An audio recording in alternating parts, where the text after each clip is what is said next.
Hello बच्चों, welcome to the integrity career academy. और session शुरुआत करने से पहले सभी को जय श्री कृष्णा। आज के सेशन में हम डिस्कस करने वाले हैं क्लास 6 का experiment for Homi Baba level 2 के लिए। तो आइए चलते हैं हम हमारे पहले वाले एक्सपेरिमेंट की तरफ। क्या बोल रहा है, आपको क्या करना है, मेजरिंग, आपको ये चीजें दी हुई है। Given cylinder with water, spring balance और एक ऑब्जेक्ट दिया है जिसका नाम जो है, अब वो ब्रैकेट में इरेजर दे रखा है ना। तो कुछ चीजें दी है, देखो मैं एक इरेजर बना देता हूं यहाँ पे, है ना। ये इरेजर है भैया, ठीक है। एक स्प्रिंग बैलेंस दिया हुआ है, यहाँ पे रीडिंग जो भी नोट करनी है यहाँ पे आप रीडिंग नोट करते हो, क्लियर है। और तीसरा दिया है क्या, मेजरिंग सिलेंडर। अब ये मेजरिंग सिलेंडर कैसा रहता है, इसमें हल्का सा आगे की तरफ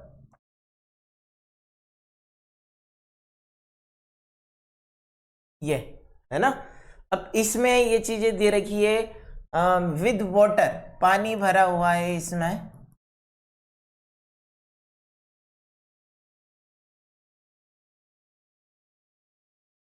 चल आगे की तरफ हम बढ़ते हैं। तीनों चीजें गिवन है हमें। Find the mass of object, find the volume of the object, find the density of the object. हमें तीन चीजें निकालनी है, मास, वॉल्यूम और आपको उसकी डेंसिटी निकालनी है। तो बच्चा डेंसिटी का फॉर्मूला होता क्या है, डेंसिटी होती है सिंपल सा मास अपॉन वॉल्यूम, है ना।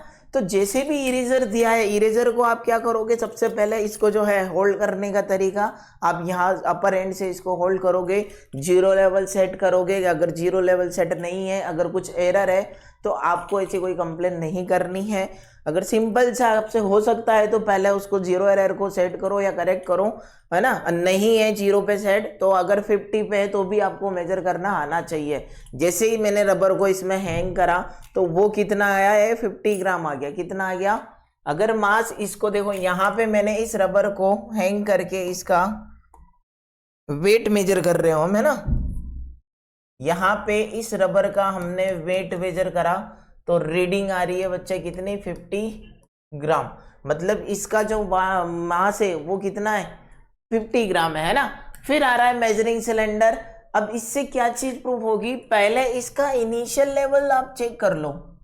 इसका जो इनिशियल लेवल है अभी वो कितना है, 40 ml है ना। इनिशियल लेवल कितना है, 40 ml है। चलो कोई दिक्कत नहीं है। अगर आप इस रबर को, है ना, इस रबर को फिर आप क्या करोगे, इस पानी के अंदर जब डिप कर रहे हो तो ये रबर हमने पानी के अंदर क्या करा, डिप कर दिया भैया, है ना। तो जब भी पानी के अंदर रबर जाएगा तो इसका जो वॉल्यूम है वो इंक्रीज होगा। और सपोज करो वो वॉल्यूम इंक्रीज होने के बाद थोड़ा सा ऊपर चला गया, यहां तक इसका वॉल्यूम क्या हो गया, इंक्रीज हो गया।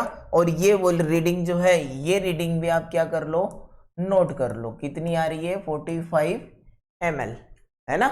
तो सबसे पहले इसका मास हमने पता करा, तो मास इरेजर का कितना है बच्चा, 50 ग्राम है। वॉल्यूम इंक्रीज कितना हुआ है, वॉल्यूम इंक्रीज हुआ है सर 5 ml, है ना। अब यहां से हमें ये चीजें पता चलेगी कि आपको यहाँ देखो वाटर लेवल इंक्रीज कितना हुआ है, 5 ml। इसका मास हमने मेजर कर लिया तो दो चीजों के आंसर तो आपको पता चल गए। Find the mass of object, तो कितना करा हमने, 50 ग्राम, ये हमारा फर्स्ट आंसर है। अगर फिर पूछे वॉल्यूम ऑफ द ऑब्जेक्ट, है ना, इस ऑब्जेक्ट का वॉल्यूम कितना है, वो चीजें हमें बतानी है। तो आर्किमिडीज प्रिंसिपल आपको पता होगा बच्चा कि आर्किमिडीज प्रिंसिपल बोलता क्या है कि अगर आप किसी ऑब्जेक्ट को पानी में इमर्ज करते हो ना तो वो उतना ही वाटर डिस्प्लेस करता है जितना उसका खुद का वॉल्यूम होता है ना। अगर इसका वॉल्यूम जितना भी होगा तो वो उतना ही पार्ट जो है उस वाटर का क्या करेगा, डिस्प्लेस करेगा। तो इनडायरेक्टली जो इस जो इंक्रीज लेवल हुआ है ना, ये 5 ml, ये इनडायरेक्टली हमें दिया क्या है, वॉल्यूम ऑफ ऑब्जेक्ट दिया हुआ है ना। अब इसी वॉल्यूम ऑफ ऑब्जेक्ट को लेके आपको सारी चीजें सोल्व करनी है। मतलब इस पहले 40 ml था, रबर को डालने के बाद 5 ml इंक्रीज हो गया, तो आप क्लियरली बोल सकते हो कि ये जो 5 ml इंक्रीज हुआ है ये इसका किसका है, रबर का वॉल्यूम है। तो अगर हमें मैं ये पूछूं वॉल्यूम ऑफ ऑब्जेक्ट है ना, इंक्रीज इज इक्वल टू आप क्या लिखोगे, इंक्रीज वाटर लेवल, है ना। अब ये लेवल कितना इंक्रीज हुआ है, 5 ml, और 5 ml को आप क्या लिख सकते हो, 5 सेंटीमीटर क्यूब लिख सकते हो, क्योंकि 1 ml कितने क्यूब के बराबर होता है, 1 सेंटीमीटर क्यूब के बाद होता है ना। तो आपके पास वॉल्यूम है, आपके पास मास है। अब सिंपल सा हमें मेजर क्या करना है बच्चा, डेंसिटी मेजर करनी है। तो डेंसिटी जो है वो कितनी होती है, पहले तो यहाँ पे हम लिख देते हैं कितना, 5 सेंटीमीटर क्यूब। तो डेंसिटी होती है बच्चा मास अपॉन वॉल्यूम, है ना। मास जो है वो कितना दिया हुआ है, 50 ग्राम दिया हुआ है ना। वॉल्यूम कितना हुआ है, 5 सेंटीमीटर क्यूब दिया हुआ है। तो ये जो आ रहा है कितना आ रहा है, 10 ग्राम पर सेंटीमीटर क्यूब, उसकी क्या आ गई, डेंसिटी हो गई। और हमें ये भी पता है कि ये जो है ग्रेटर देन वाटर है, क्योंकि वाटर की जो डेंसिटी है वो कितनी होती है, 1 ग्राम पर सेंटीमीटर क्यूब होती है। तो क्लियरली बात है, जिसकी डेंसिटी ज्यादा होगी वो नीचे की तरफ जाएगा। इसी वजह से ये जो इरेजर है पानी में क्या कर जाएगा, डिप कर जाएगा। और डेंसिटी से भी आपको पता होना चाहिए, जिसकी डेंसिटी कम होगी, अगर वाटर की डेंसिटी से कोई कम है, जैसे केरोसिन हो गया है ना 0.81, तो वो क्या रहता है, पानी पे तैरता है, फ्लोट करता है। जिसकी डेंसिटी ज्यादा वो नीचे, जिसकी डेंसिटी कम वो ऊपर की तरफ रहता है। तो यहाँ पे इसकी डेंसिटी वाटर से ज्यादा आ रही है, इसी वजह से ये क्या हो रहा है, पानी में डिप हो गया है। आर्किमिडीज प्रिंसिपल का बहुत बड़ा रोल है यहाँ पे। वाटर उतना ही डिस्प्लेस होगा जितना ऑब्जेक्ट का वॉल्यूम है, ये उनका स्टेटमेंट था। तो आई होप आपको ये चीजें समझ में आई होगी। देखो है ना, ये मेजरिंग सिलेंडर, स्प्रिंग बैलेंस मैंने आपको दिखाई दिया है, ये वाली चीजें है ना। अब इसमें कभी कभी लिस्ट काउंट भी पूछ लेता है बच्चा, है ना। लिस्ट काउंट आप कैसे निकालोगे, अब देखो दो पार्ट के बीच में, अगर यहाँ पे देखो ये फर्स्ट पार्ट था 0, और 0 और 50 के बीच में कितने पार्ट है, 5 पार्ट है। कितने पार्ट है, 5 पार्ट है। तो लीस्ट काउंट आ जाएगा इसका कितना, 50/5, मतलब कितना आ गया ये, 10 ग्राम। मतलब ये जो सबसे मिनिमम रीडिंग आपको देगा ना, कितनी देगा वो, 10 ग्राम आपको मिनिमम रीडिंग देगा। तो ये उसका लीस्ट काउंट आ गया, किसका, स्प्रिंग बैलेंस का। तो आई होप आपको ये चीजें समझ में आई होगी। ये वाला क्वेश्चन भी हो चुका है। देखो कुछ सैंपल दिया हुआ है ना, सैंपल ए और सैंपल बी दिया हुआ है ना। तो सैंपल ये तो कौन सा दिख रहा है, नट क्रैकर दिख रहा है। नट क्रैकर में आप करते क्या हो, यहाँ पे ऑब्जेक्ट को रख के ऐसे फोर्स लगाते हो, यहाँ पे ऑब्जेक्ट रखा हुआ रहता है ना। यहाँ पे आप ऑब्जेक्ट को रखते हो,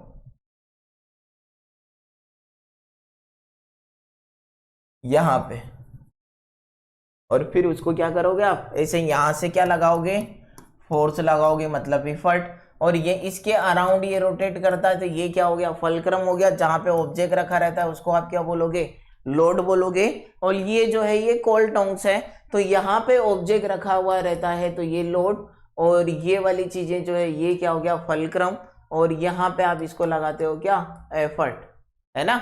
मतलब यहां से उसको पकड़ के ऐसे कोल को आप उठाते हो। तो दोनों चीजें, एक तो ये वाला हमारा कौन सा है, कोल्टोंग्स, है ना। और इसका नाम जो है हमारा क्या, नट क्रैकर। चलो आगे की तरफ बढ़ते हैं। पूछा क्या है हमें, identify the name of the sample. अच्छा नेम पूछा है तो हमने नेम तो वहीं पे लिख दिया है। देखो फर्स्ट वाले का नेम क्या है, मतलब ए वाले का जो नेम है वो है क्या, कोल्टोंग्स। और बी वाले का जो नेम है वो क्या है, नट क्रैकर। क्लियर है। अब ये पूछा है which type of simple machine are they. अब इन दोनों में से सिंपल मशीन, अगर ए देखो सिंपल सी ट्रिक है, KFLE, FLE। अगर ए बीच में आ रहा है तो फर्स्ट टाइप, एल बीच में आ रहा है तो सेकंड टाइप, और ई बीच में आ रहा है तो थर्ड टाइप आपको लेना है। तो यहाँ पे इसमें बीच में देखो क्या आ रहा है, ई आ रहा है ना, तो ये जो है कौन सा है, थर्ड टाइप लीवर है। कौन सा लीवर है, ये थर्ड टाइप लीवर है। और यहाँ पे बीच में एल आ रहा है, एल आ गया बीच में, तो आप क्या बोलोगे इसको, ये जो है ये कौन सा टाइप है, ये सेकंड टाइप लीवर है ना। अब पूछा भी है हमें, तो ये ए वाला जो सैंपल दे रखा है ये कौन सा लीवर है बच्चा, थर्ड टाइप लीवर है ना। और बी वाला जो है वो है second type lever, second type lever. बताओ हाउ ह्यूमन जो, अब ये जो आप ऐसे से ये चीजें करते हो, ह्यूमन जो ये आपका जो है जबड़ा, मतलब इसको खाने के लिए यूज करते हो, तो यहां से आपका ये जो है ये रोटेट करता है ना। सामने क्या रहता है, यहाँ पे आप खाना यहाँ पे रखते हो, और यहाँ से ये वाला जो फोर्स की बात कर रहा हूं मैं, ऐसे आप मूव करते हो, यहाँ पे आप ऑब्जेक्ट रखते हो, यहाँ क्या जो है मतलब यहाँ रहता है आपका क्या, फलक्रम, फिर बीच में रहता है आपका क्या, एफर्ट, है ना, और सामने ऑब्जेक्ट रख रहे हो, मतलब ये क्या हो गया, लॉर्ड। तो मतलब ये एफ एल ई कौन से टाइप का लीवर है, ये थर्ड टाइप लीवर है ना। एफर्ट बीच में आ रहा है, देखो ये जो है ना ऐसे ऐसे करता है, तो यहाँ पे जो आ रहा है क्या आ रहा है, ये फलक्रम, लोड, और ये क्या आ रहा है, एफर्ट। तो सिमिलर ह्यूमन जाइज similar to which of this, किसके सिमिलर है ये सिमिलर है किसके, कोलटोंग्स के, है ना। अब ह्यूमन जो किसके सिमिलर है, तो हमें इस सैंपल में से दोनों में से बताना है, दोनों में से थर्ड टाइप लीवर कौन सा था, कोलटोंग्स था, तो ये किसके लीवर के इक्वल होगा, कोलटोंग्स के होगा। ठीक है, तो आगे की तरफ बढ़ते हैं हम। चलो ठीक है, ये दो एक्सपेरिमेंट थे, आई होप आपको इससे कुछ हेल्प मिलेगी, इससे रिलेटेड हम और एक्सपेरिमेंट आपके लिए लाते रहेंगे। तो ये कुछ समझ में आया होगा आपका, तब तक के लिए thank you.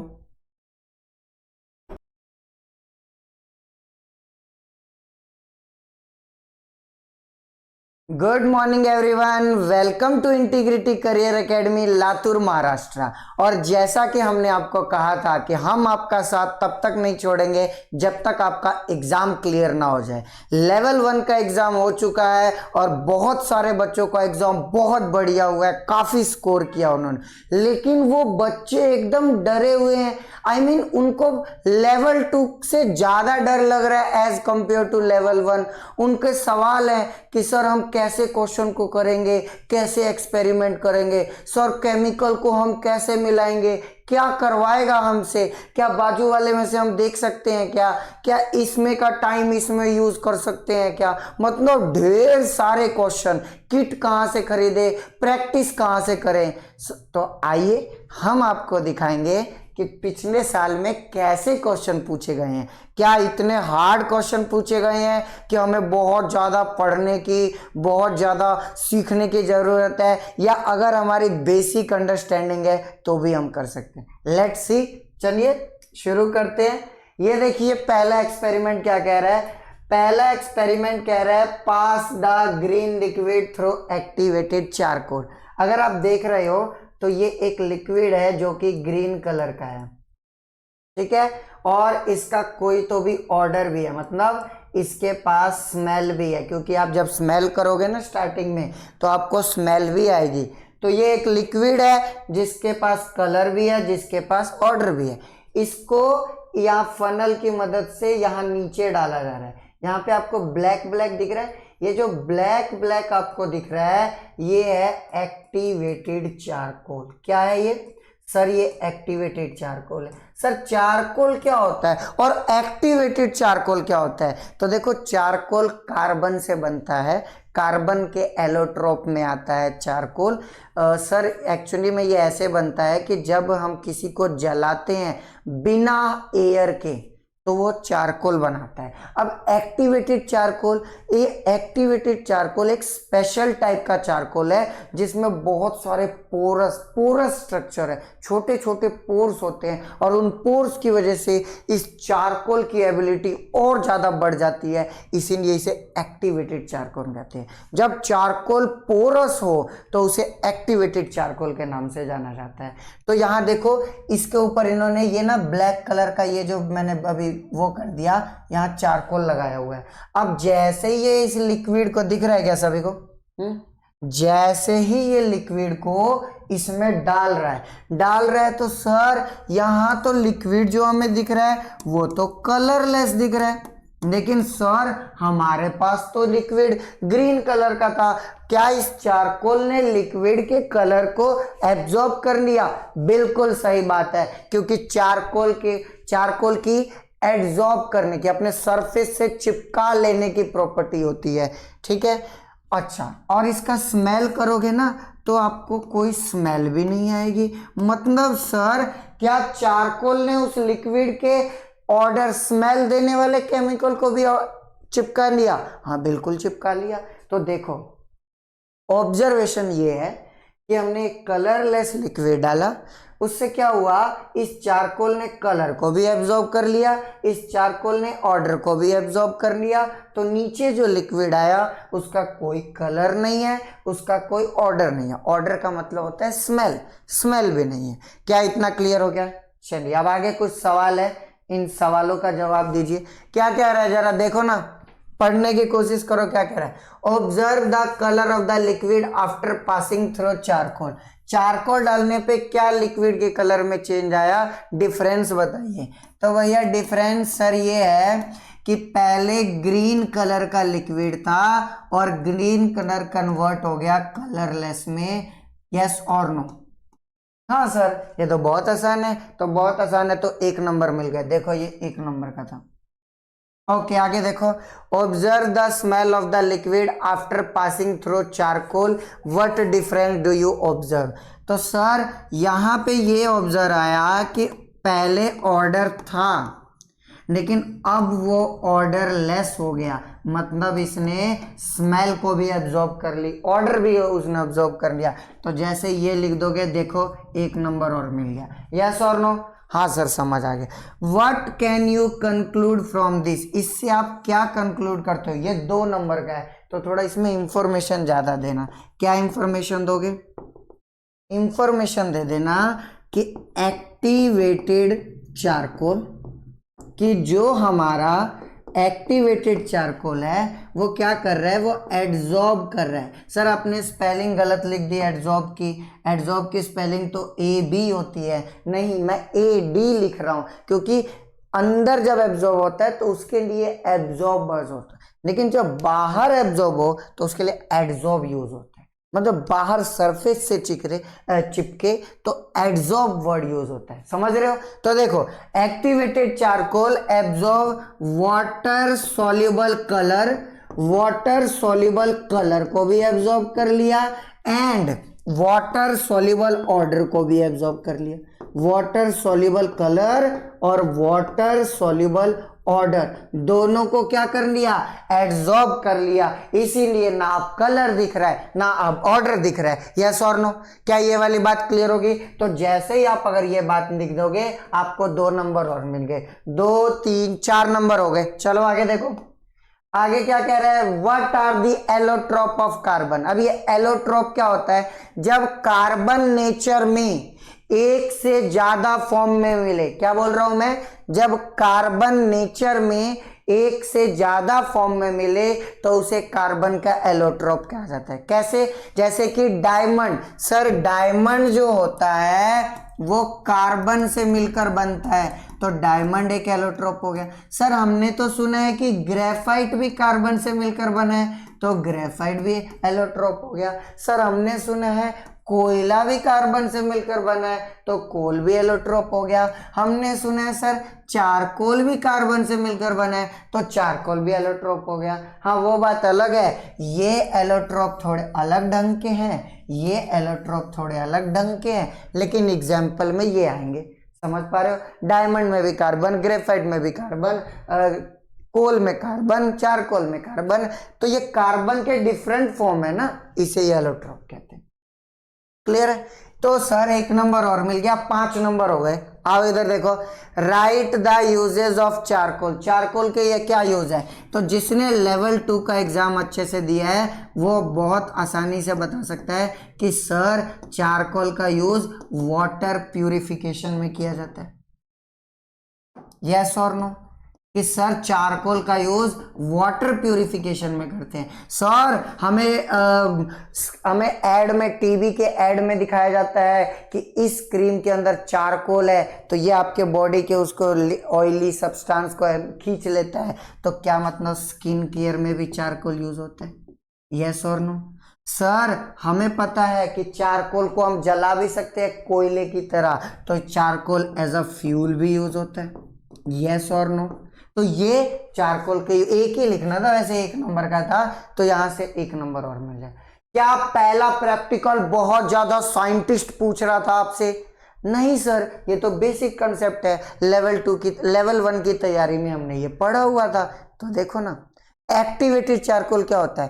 Porous structure charcoal का, जिसमें पोर्स हो ताकि सरफेस एरिया बढ़ जाए। अच्छा, एलोट्रोप का मतलब कार्बन के डिफरेंट फॉर्म, सब बता दिया।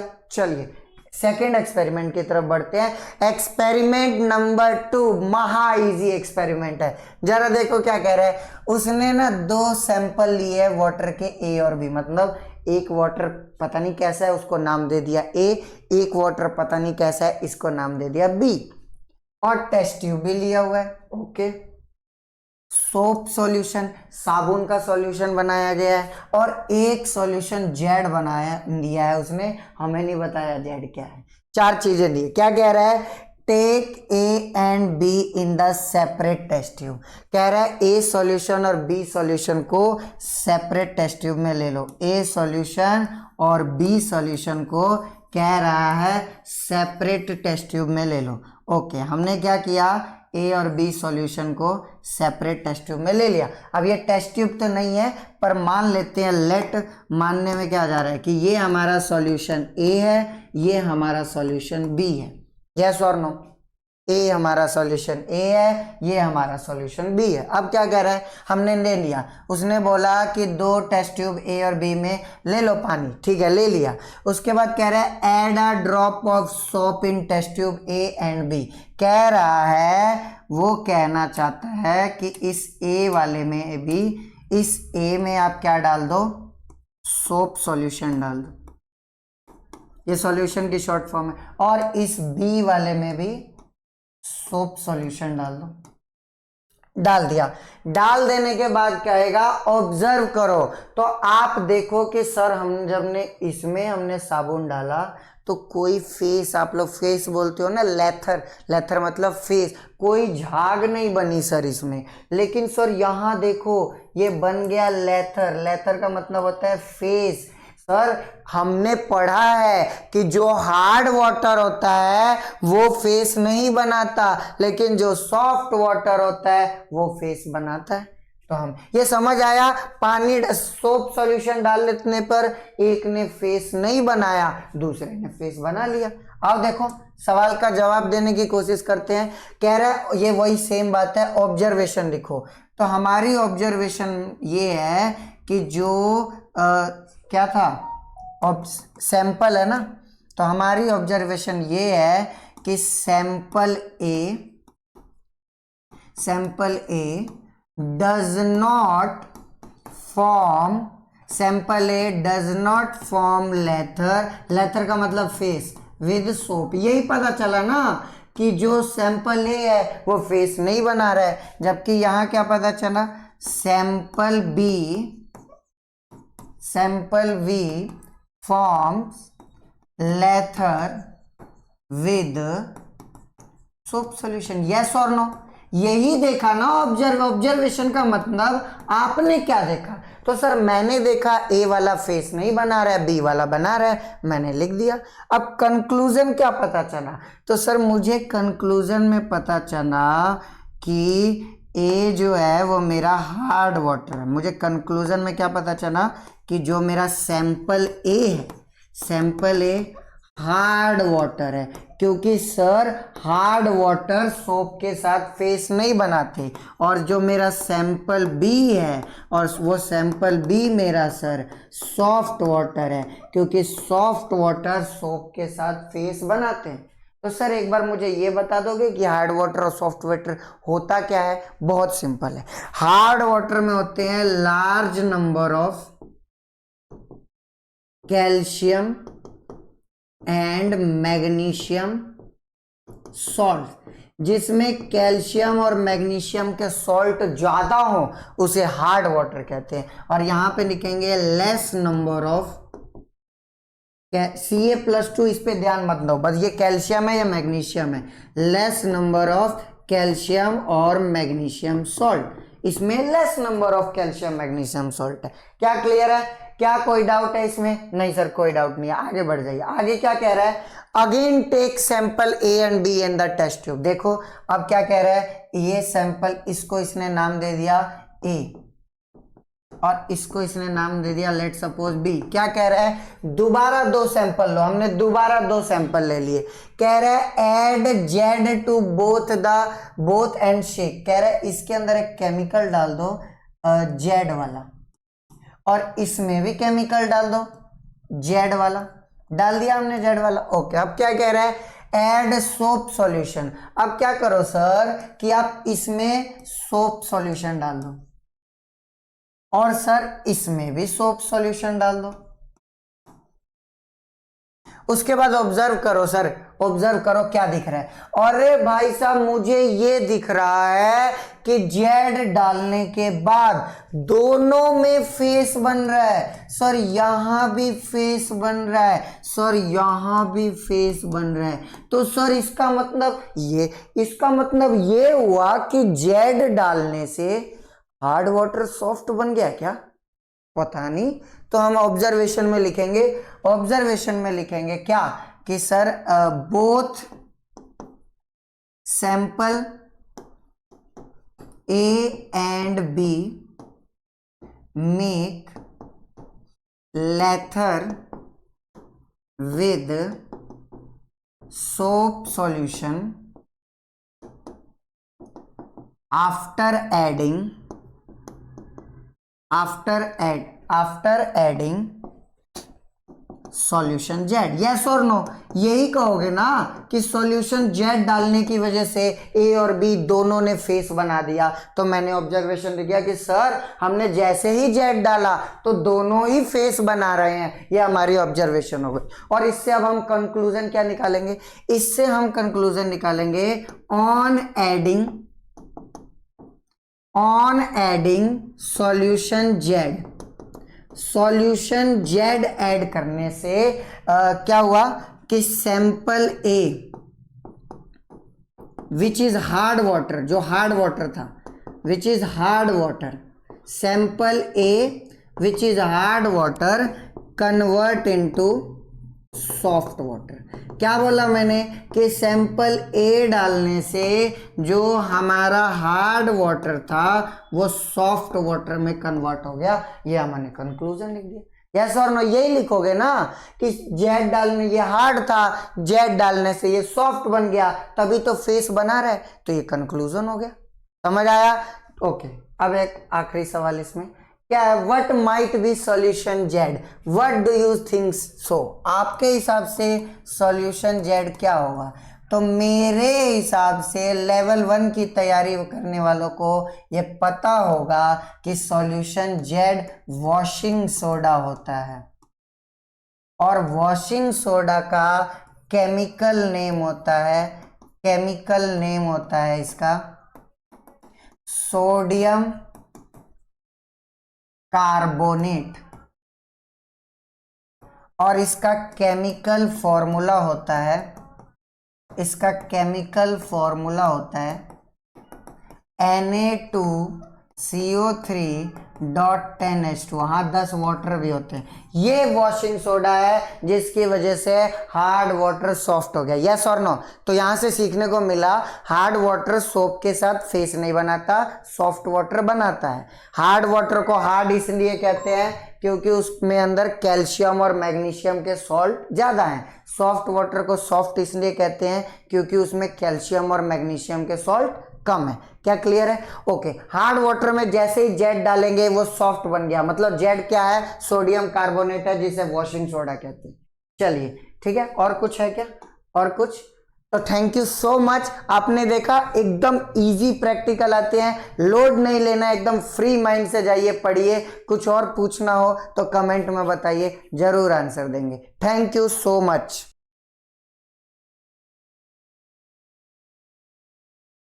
Hello everyone, welcome back once again in integrity career academy. हम देखने जा रहे हैं क्लास 6 के लेवल 2 यानी एक्सपेरिमेंट्स के क्वेश्चंस को। देखिए इसमें फर्स्ट क्वेश्चन क्या है, या पहले आपको क्या दिख रहा है, यहाँ पे एक प्यारा सा डक दिख रहा है और यहाँ पे प्यारा सा आपको क्या दिख रहा है, पिजन, है ना। अब जरा हम क्वेश्चंस को पढ़ते हैं कि हमें इसमें करना क्या है। ऑब्जर्व देयर फीट, हम इनके पैरों को तरफ देखेंगे, है ना। हमें इन सब से कुछ लेना देना नहीं है ना। हम इनके पैरों की तरफ देखेंगे, यहाँ पे और यहाँ पे। उसके बाद what are the modifications in their feet, और ये क्वेश्चन देखिए, छोटू सा क्वेश्चन है, बस आप इनके पैरों को देखिए और 2 मार्क्स लेके जाइए घर, है ना।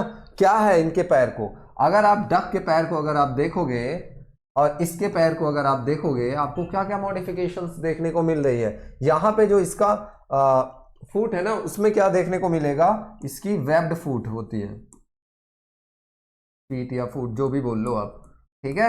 यानी ऐसे जाल लगे हो, कनेक्टेड होते हैं। अगर आप देखोगे ना, तो जैसे मेरी उंगलियां है तो ये गैप है ना इनमें, तो इनमें जाल लगे हुए होते हैं, ठीक है। और अगर आप देखोगे तो इसका थंब जो है ना, थंब वो पीछे की तरफ होता है, थंब बैकवर्ड, ठीक है।